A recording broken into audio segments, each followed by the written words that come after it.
क्या आपके पास एक पीएफ अकाउंट है जिसमें काफी सारा पैसा जमा होता जाता है हर महीने? तो कभी ना कभी तो आप उसको विड्रॉ करोगे और हो सकता है ऐसे में आपका 34% टीडीएस कट जाए और वो आपको वापस भी ना मिले अगर आपके पास पैन कार्ड ना हो तो दोस्तों, मेरा नाम है मनदीप, आप देख रहे हैं लेबर लॉ एडवाइजर। तो आज हम आपको बताएंगे पैन कार्ड क्या है, पैन कार्ड क्यों जरूरी है और कुछ ऐसे काम जो बहुत सिंपल है जो आपको बहुत बार करने की जरूरत पड़ भी सकती है बट आप पैन कार्ड के बिना कर ही नहीं पाएंगे।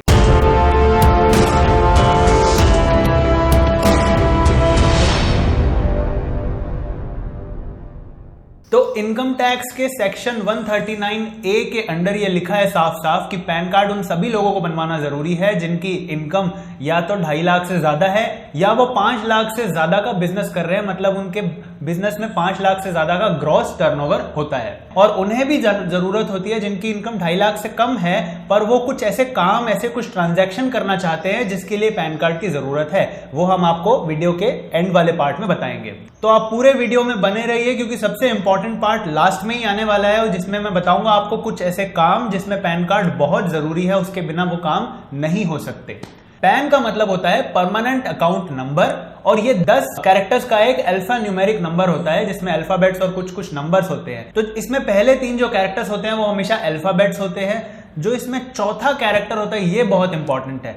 अगर यहां पर लिखा है P, इसका मतलब आप एक इंडिविजुअल हैं, ये किसी इंसान का पैन कार्ड है। अगर वहां पर लिखा है C, इसका मतलब वो किसी कंपनी का पैन कार्ड है जो कि कंपनीज एक्ट में रजिस्टर्ड है। अगर उसमें लिखा है F तो मतलब वो एक फर्म है, पार्टनरशिप फर्म। अगर उसमें लिखा है B, उसका मतलब होता है बॉडी ऑफ इंडिविजुअल्स। अगर उसमें लिखा है H, उसका मतलब होता है हिंदू अनडिवाइडेड फैमिली। तो ये सारे फॉर्म्स हैं बिजनेस करने के लिए। या फिर अगर उसमें लिखा है P, मतलब वो एक इंडिविजुअल पर्सन है, वो जॉब करते होंगे तो उसमें P आएगा। इसका जो अगला कैरेक्टर, जो 5वां कैरेक्टर है, उसमें आप अगर पर्सन है तो आपका जो सरनेम, जो आपका लास्ट नेम होता है, उसका फर्स्ट लेटर आता है। यानी अगर किसी का नाम है रोहित गुप्ता तो उसके 5th कैरेक्टर में G लिखा हुआ आएगा। और दूसरे केसेस में जहां पर कंपनी का पैन कार्ड बनता है, पार्टनरशिप फर्म का पैन कार्ड बनता है, उन केसेस में उस फर्म का या कंपनी के नाम का फर्स्ट लेटर इसमें आता है। तो इसमें एक डाउट आपके मन में ये आ रहा होगा कि अगर शादी हो जाती है, शादी के बाद सरनेम बदल जाता है, लास्ट नेम बदल जाता है तो क्या होगा? उस केस में भी पैन कार्ड सेम ही रहेगा, वो चेंज नहीं हो सकता। उसके बाद आपको 4 नंबर्स का एक सीक्वेंस मिलेगा। वो 4 नंबर कोई से भी हो सकते हैं, 0001 से लेकर 9999 तक। और उसके बाद लास्ट में एक अल्फाबेट लिखा होता है जो कि एक फॉर्मूला अप्लाई करने पे जनरेट किया जाता है। वो फॉर्मूला पहले 9 नंबर पर लगता है और उसके बेसिस पर एक लास्ट का अल्फाबेट जनरेट होता है और वो आपके लास्ट में आता है।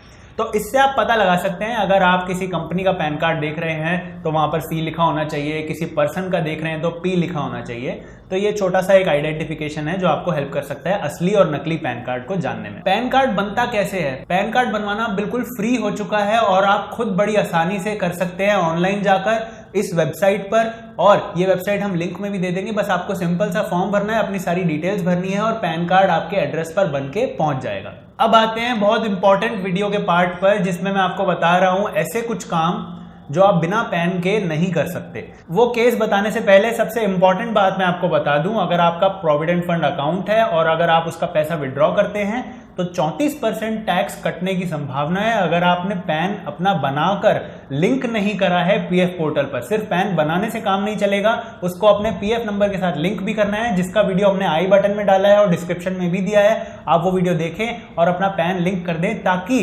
34% की बजाय 10% ही कटे बहुत सारे केसेस में, और वो 10% भी आप रिक्लेम कर सकते हैं वापस से जब आप अपनी इनकम टैक्स रिटर्न फाइल करेंगे। तो पहला काम है बैंक अकाउंट खोलना। मोस्ट बैंक अकाउंट में आपको आजकल पैन नंबर देना जरूरी हो गया है, खासकर कि वो वाले एप्लीकेशन जो आप ऑनलाइन फिल करते हैं, जो आपका बैंक अकाउंट ऑनलाइन क्रिएट हो रहा है, उस सब में आपको पैन कार्ड अब देना मैंडेटरी है। दूसरा बहुत बड़ा काम जो है वो ये है कि बैंक में अगर आप एक साथ 50,000 से ज्यादा रुपए जमा करवाते हैं तो आपको पैन कार्ड लगाना बहुत मैंडेटरी है, उसके बिना आप वो नहीं कर सकते। तीसरा इंपॉर्टेंट काम जो शादीशुदा लोगों के बहुत काम आने वाला है, या फिर अगर आप इंडिया के बाहर छुट्टी मनाने का प्लान कर रहे हैं, हनीमून मनाने का प्लान कर रहे हैं, तो भी 50,000 से ज्यादा के अगर आपने करेंसी एक्सचेंज करवाई है या फिर टिकट्स बुक करी हैं या कोई भी 50,000 से ज्यादा का खर्चा किया है, तो उसमें भी आपको पैन लगाना जरूरी है, उसके बिना वो नहीं हो सकता। चौथा काम है क्रेडिट कार्ड। आपको पता ही होगा क्रेडिट कार्ड बहुत लोगों की हेल्प कर देता है। कई बार ऐसी सिचुएशंस होती हैं जब आपको क्रेडिट कार्ड यूज करना ही पड़ता है और बहुत लोग ऐसे समझते हैं कि एक क्रेडिट कार्ड तो होना ही चाहिए। तो क्रेडिट कार्ड बनवाने के लिए भी आपको पैन नंबर देना बहुत जरूरी है। पांचवा काम, अगर आप कुछ भी खरीद रहे हैं जिसकी वैल्यू 2 लाख रुपए से ज्यादा है, अगर आप एक छोटी सी छोटी कार भी खरीद रहे हैं तो वो भी 2 लाख रुपए से ज्यादा की पड़ती है आज की डेट में। तो अगर आप कुछ 2 लाख से ज्यादा का खरीद रहे हैं तो पैन कार्ड के बिना बिल्कुल नहीं खरीद पाएंगे। छठा जो काम है, आप उसके बारे में जरूर कभी ना कभी तो आपने सोचा ही होगा, वो है इन्वेस्टमेंट। इन्वेस्टमेंट छोटे से छोटा भी होने लग गया है आज की डेट में। म्यूचुअल फंड्स 500 रुपए के भी आते हैं, पर उसमें आप बिना पैन के नहीं इन्वेस्ट कर पाएंगे। और अगर आप 50,000 से ज्यादा की एफडी करवा रहे हैं एक बार में, या उस एफडी की वैल्यू एक साल में 5 लाख से ज्यादा की निकल जाती है, तो भी आपको पैन कार्ड देना बहुत जरूरी है। इसके अलावा आप पीपीएफ में इन्वेस्ट कर रहे हैं, यानी पब्लिक प्रोविडेंट फंड, या कुछ जमीन खरीद रहे हैं, गाड़ी खरीद रहे हैं, किसी भी कंपनी के शेयर्स खरीद रहे हैं, डिबेंचर्स खरीद रहे हैं, तो इन सारे ही केसेस में आपको पैन कार्ड जरूरी है। इसके बिना आप वो काम कर ही नहीं सकते। ऐसा भी नहीं है कि आपने अभी खरीद लिया और पैन कार्ड आपने बाद में लगाया, आप खरीद ही नहीं पाएंगे बिना पैन कार्ड के। ये सारे केसेस जिसमें पैन कार्ड लगाना बहुत जरूरी है, ये इनकम टैक्स के रूल 114B में दे रखे हैं, जिसका लिंक हम डिस्क्रिप्शन में दे देंगे। आप उसमें से देख सकते हैं कि जो काम आप करना चाहते हैं या करने का सोच रहे हैं, अगर वो इसमें लिस्टेड है तो आपको पैन कार्ड बनवाना जरूरी है।